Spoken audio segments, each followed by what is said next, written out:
as a starter, we're always thinking about like a fixed time that we're doing something for our nutrition, whether it's, and I'll get into further details, whether it's, oh, I'm gonna do a cleanse, I'm doing this diet, this person's on the keto diet, this person's on paleo, this person's on Atkins, et cetera, et cetera.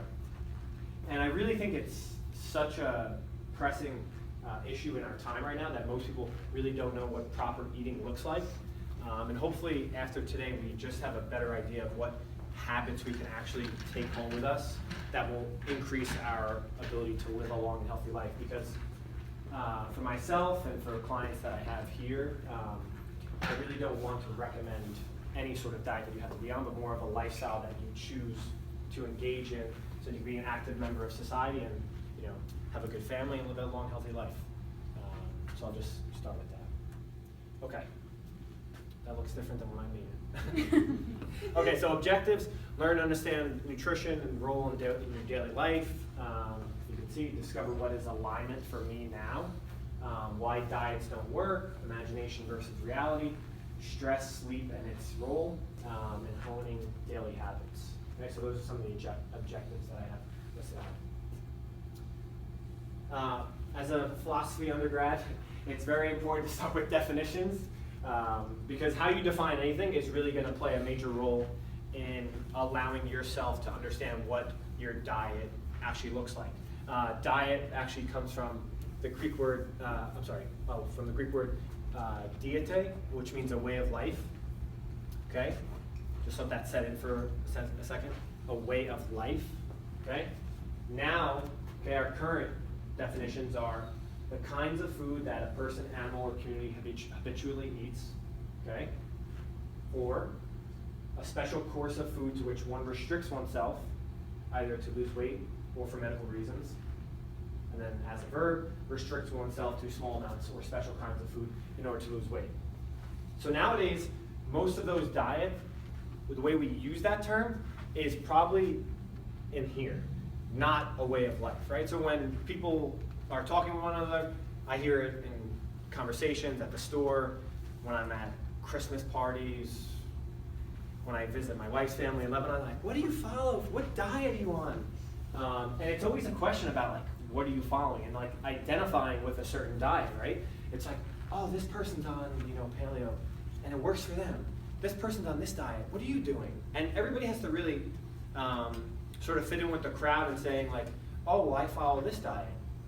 And it somehow makes them think that you're following a diet that you're strict towards, and you are obviously caring about your health, when in reality you should be caring about those things as a base, right?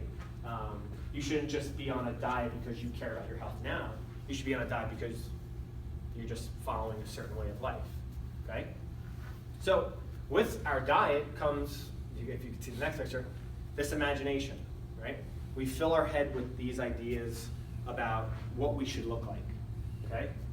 And in tune with the definition and how we define diet, having an imagination that sets us up for, don't ask me why I found this photo, it's like two people on the beach. But you can see like we have ideas about ourselves that really populates our thoughts. Like, hey, I should be in this beach right now. This should be me, or this is me on the beach with my husband, or I want to look like that. And when you really get to the heart of it, like diets aren't going to get you there. They're just a way in which you get there. I mean, if I had you guys, taking all kinds of drugs and stuff, we could all get there, right? But the reality is like, is that really what you want out of your life? Just to be on the beach and have a certain type of body for a certain period of time, and then when you're on your deathbed, you're like, yeah, I remember that one day on the beach when I had six-pack. To me, it's like a shallow way of living. And I don't think people at their heart really want that. I think it's just imagination. And sometimes we fill our head with those thoughts, and those thoughts we want to become realities, but they don't. And we'll talk a little bit why. But the reality, okay, is this. So I typed into Google, need diet. Okay, I'm doing good on time. Need diet. So look at what comes up when I wrote need diet. How can I lose 10 pounds in 7 days? How can I lose weight by not eating? That was the best one. Which foods have no carbs? Do I need to diet to lose weight? That one was okay. How can I lose a pound quickly? How can I lose body fat quickly? That's a little bit more specific, which is better. How do I lose 10 pounds in a week? This person has. That was me. So we can see ourselves in all these questions. How can I lose my stomach fat? How can I lose a pound a day? How much weight can you lose on a 3-day military diet? I've never even heard of that one. How can I drop 10 pounds fast? How much weight can I lose in a week? So you can already see, like if you're thinking about diet, right? Take this example. If you're thinking about diet, when you're in a store, what are the things that you will most commonly see? Low fat. Oh, this is diet. This is diet. All of your mind is prioritized on you making sure that you're on that diet that you're trying to follow. We're already starting out at a disadvantage, even on our internet, even on our phones, because they're all geared towards whatever we're searching. Even when we're going into a friend's house and we hear food, we hear this, we automatically are filtering the way in which we decipher all this information to being, oh, is this in my diet? Am I going to lose weight? Am I going to not lose weight? Can I lose weight on this? Am I losing weight on that? How can I lose this weight? And when we get to the bottom of it, is weight loss the only thing that we want out of our life? I understand weight is very important, but weight is much more than just that number that's making you feel a certain way, and how much you attach yourself to that number really speaks a lot about yourself. And when we're trying to look for a diet, if we're trying to look for a diet, we shouldn't really be looking to lose weight in a certain amount of time. We should really look to hone skills that we can then take with us long term, not just for in 7 days. Oh, how can I lose by not eating? Can I lose weight quickly? And the answer to all these questions is yes. Whatever you want to accomplish on here, it can happen. But where do you go from there? Right? I talk to clients about this each and every day. Where do we go in the future with our diet if we're just losing 7 pounds in a week? Because it can happen. Okay? Okay. So here we go. I took this photo from a book out there. It's called Fat Loss Forever, but it's specific, fat loss forever. It's not weight loss. Okay? So this is what diets usually do to us. Okay? So everybody sees this? It says before the diet, okay? The letters here are calories for those in the back, metabolic rate, lean body mass, and fat mass. When we go on a diet, okay, what happens to our bodies is an interesting thing. So there's a bunch of different explanations why we would lose weight in general. If you do like an elimination diet, let's say that, for example, right? Your normal diet, which I'll get into in a bit, looks like, bagels, cream cheese, everything, pizza, etc. And then you say, oh, I'm going to cut all that out. You are guaranteed to lose weight. 1, you'll be feeling better about the fact that you're eating better. 2, your stress levels are probably lower. 3, you're convincing yourself that you're going to lose weight anyway. So you probably will lose weight.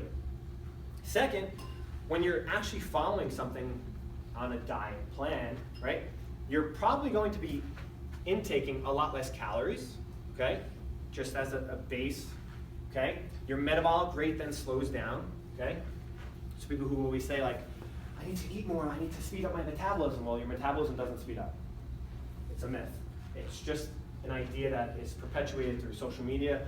Oh, we gotta speed up our metabolism. That happens, but I'll show you how.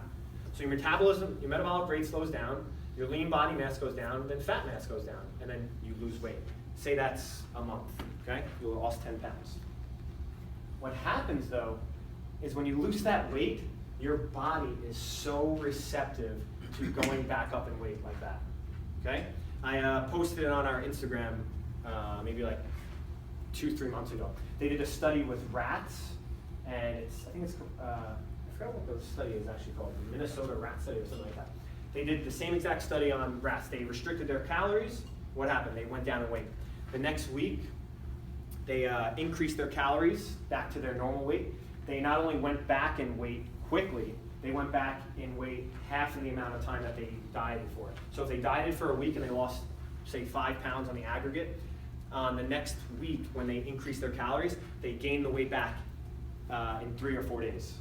Then they did another diet. It took them then 2 weeks to lose the weight. Okay, then they went back up in calories. Then it took them, I think, 2 days to get back to the weight, and then some. And then.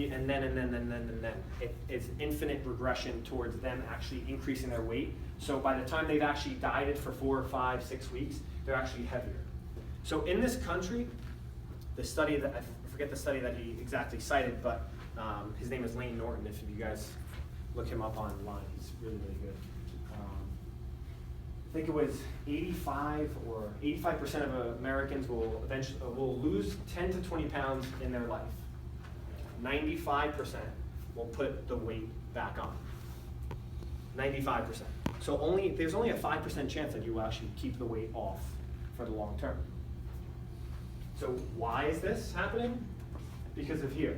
Okay? Your body is designed through evolution to not want to cut down on weight. Okay? It is not natural. Okay? So when you're going into a calorie deficit, your body is saying to yourself, "Oh shit, what's going on here?" Right? What happens? You have a 3-pronged self-defense mechanism. Okay? What is it doing? It's defending against metabolic adaptation. It doesn't want your metabolism to slow down. It's restoring hunger and fat storage, so that when you do eat, you're storing it's called leptin and ghrelin, are holding on to your, I don't want to go into too detailed into the science of it, but you're basically holding on to fat much more readily available because your body actually doesn't know when it's going to eat again. Okay? Then, prevent number of fat cells. So the fat cells might actually increase. However, you have to stay consistent with that calorie deficit to then allow your body to self-regulate. It's called body fat point set theory. Okay? So there's theories that your body actually has a set point at which you will